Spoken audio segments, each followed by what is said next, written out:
Y'all getting cravings. I know me get craving for Inas.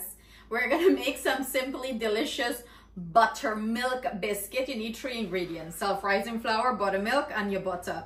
That's all you need. This is so easy to prepare. And you know, Thanksgiving is popping, knocking down, the doors coming. Great recipe to dash on the table. Instead of doing some rolls, do some buttermilk biscuit, nice and fluffy. Let me get my grater. I have my self-rising flour here. Open the cupboard at the bottom. I tell Justin give me the grater. Justin look last. I just forget that my picnic them don't come in the kitchen. So what we're gonna do is cold butter. We're going to grate it into the flour, and I'm using self-rising flour, perfect for biscuits. And cold butter and cold buttermilk. Grate that nice into your flour. So I'm gonna finish grating this, and then I'm gonna come back. Don't be afraid to get both of your hands dirty. Get into the bowl and work this butter into your flour. You want to rub it, get the butter against the flour, and get all the butter into the flour nice and mixed in. I like play with flour. I like to bake. I like to make roti. I know roti is not a lot of people forte, or they don't like to do it. If you hear when Chyla scream, it's Tatiana. When she play game, she run off. I don't know if how your kids them just do that. She and Justin on a different level. Why is hella hard for? Not me, Tatiana. The game is so nice that I just got hella hard. Ah, that's what I did. Tatiana just gets mad. So, you know, I'm just working this in. You don't have to overwork it, but when you get a nice texture, when you see that the butter is nice incorporated into the flour, you know it's ready. You know, you're gonna get some chunks of it in the flour, and that's totally fine.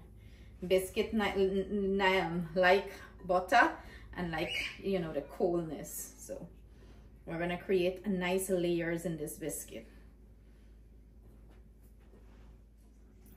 So I'm going in with my buttermilk and bring this together. And it's cold buttermilk. I just went in there with about a cup. And do bear in mind, everyone flour observes liquid differently. I always say this in my recipes that have liquid in it. You know, the climate that you live in, the texture of your flour, it's all different, you know. So you got to be mindful of how, you know, your flour gonna observe this. So just don't dump everything in. So I just went in there with 1 cup. And as you can see, I'm bringing this together. It needs more for sure. I'm gonna remove that so I can work with the rest of the dry flour. Listen, if I didn't have to give you guys measurement, I would have just free pour from here, you know, but I gotta keep up with the measurement for you guys. And the brand of flour I'm using, I know, you know, people usually ask what brand of flour I use. I'm using the King Arthur brand flour here to do this. The King Arthur self-rising, but use whatever you find. You know, not necessarily you have to use the same brand I use. This is gonna be exactly 2 cups of buttermilk. I look like I'm gonna need more than 2 cups, but okay. I was estimating about 2 cups, or maybe not.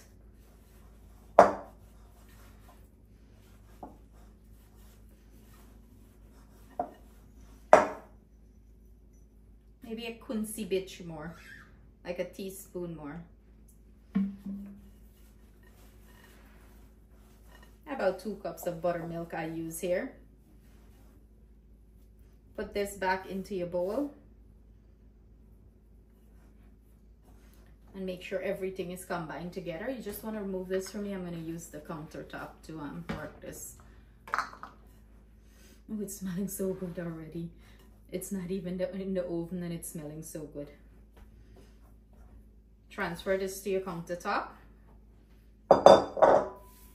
And we're just going to, we're not overworking. In biscuit dough, you do not overwork this. You treat this, in my opinion, like a pastry dough. So I'm gonna grab some dry flour and I'm gonna come back.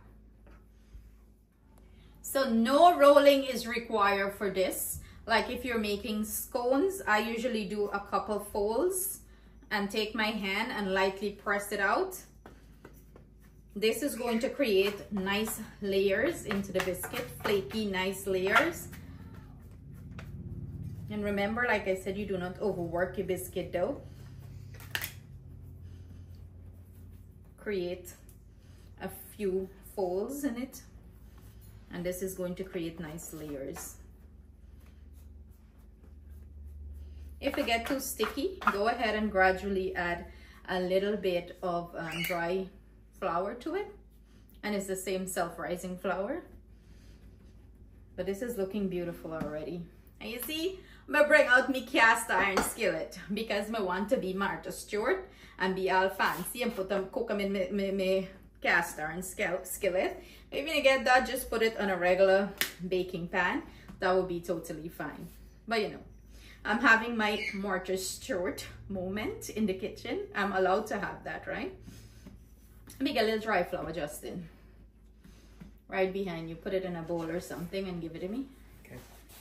But as you can see, the pockets from the butter is creating flaky layer in this. Not a lot, just a little bit.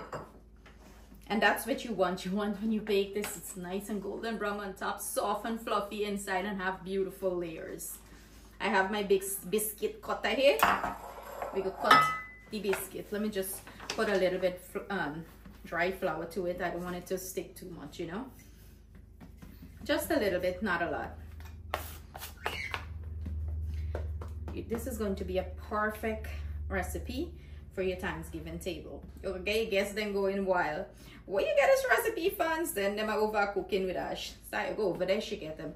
So we're gonna go ahead and start cutting them out.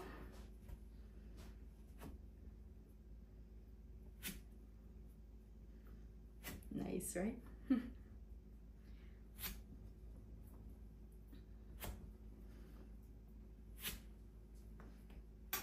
Look, beautiful. What is it like? It's like maybe an inch or so thickness. Yeah, about an inch. And we're gonna put it in our cast iron skillet. Put them just a little space in between of them, not a lot of space. They're gonna puff up. You're not sure what it is. We're using this back. Sorry to get all more. Yeah, you roll it up back and you make more. All me can think about is just eating this with some jelly, guava jelly. Me need butter. You want butter, me want jelly. No, jelly and butter. Well, that sounds good. Toasted. So there, that is done there. What I'm gonna do, I'm gonna brush the top of it with a little bit of buttermilk, but I'm gonna finish up the rest, and I'm gonna show you the imitation what it look like. So I got all my biscuits cut out. You're gonna get 12 biscuits out of this recipe, and as you can see, your gal only get one cast iron skillet. So one go bake in a pan and one go bake in the skillet. But I know the skillet gives it more of a rustic flavor to it, and it cooks it like it holds that heat and it cooks it nice, you know. But guess what?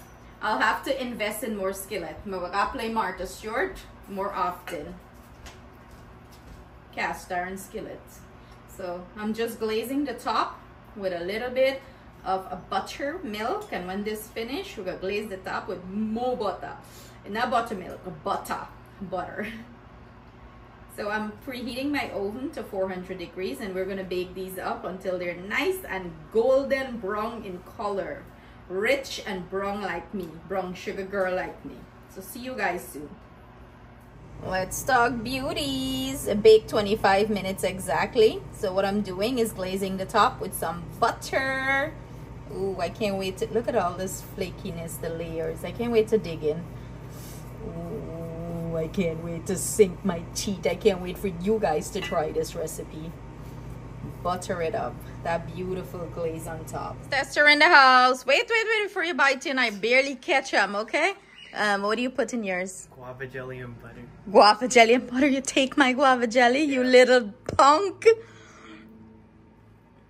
That's my guava jelly he's eating out, guys. I barely get a little bit in my butter bowl. A little touch in my butter bowl. Let me see. Show them. Let's focus this camera. Ooh. Justin, I barely put guava jelly on mine because I'm safe. Look how live it me get. Oh, how is it? It's soft. It's so good. It's soft and buttery. Yeah. I done had one already. Yeah, It's so good. Oh my goodness. So I there. like mine with extra butter on This is why I don't make it often, because I tend to overeat because they're that good. So I can't wait for you guys to try this and leave your feedback. If you this make it on your Thanksgiving table, you can see how your guests then go crazy. Invite me and Justin up or come help I eat as long as I get guava jelly. I hope you guys enjoy it. Thank you so much for joining us in the kitchen. Stay blessed, stay safe. Yes, those over there are some gluten-free blueberry muffin for hubby. Stop by up demanding, okay? So take care, guys. I hope you try this recipe.